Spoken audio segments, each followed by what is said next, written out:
வணக்கம்பா. இன்றைக்கு நாம எதை பத்தி பேச போறோம்னா, ஊமத்தங்காய பத்தி பேச போறோம். இந்த ஊமத்தங்காய் அதாவது தீய சக்திய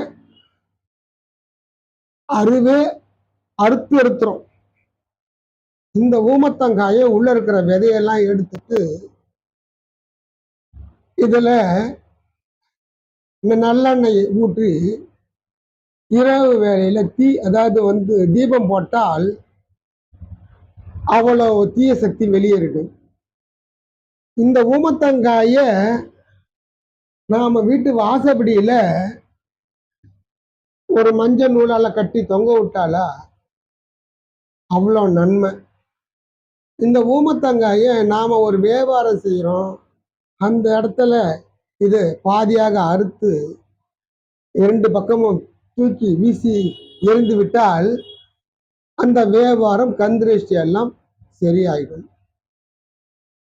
இந்த ஊமத்தங்காயில வசிய சக்தியும் உண்டு. வசியம், ஆண் வசியம், பெண் வசியம் பண்ணலாம்.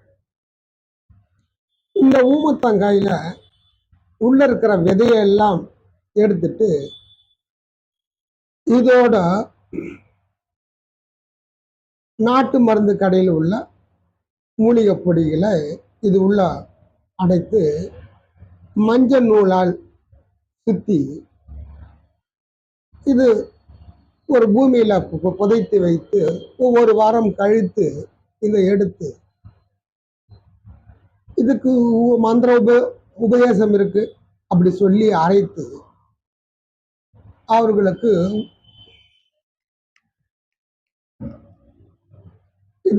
இதை அந்த பூமியிலிருந்து எடுத்து ஒரு வாரம் கழித்து எடுத்து மந்திர உபதேசம் இருக்கு சொல்லி இதை அம்மியில் வைத்து அரைத்து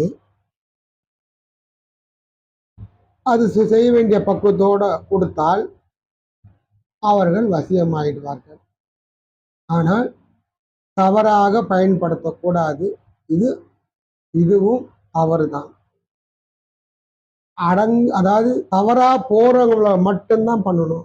எல்லாத்துக்கும் இதை பயன்படுத்தக்கூடாது.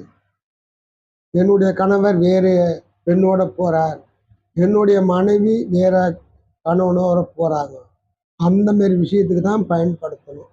ஏன்னா நம்ம குடும்பம் அல்லலாட்டப்படக்கூடாது என்பதற்காக தான் இந்த பதிவும் நான் போடுறேன்.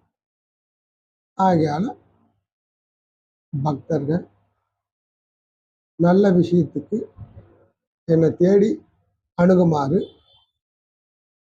கேட்டுக்கொள்.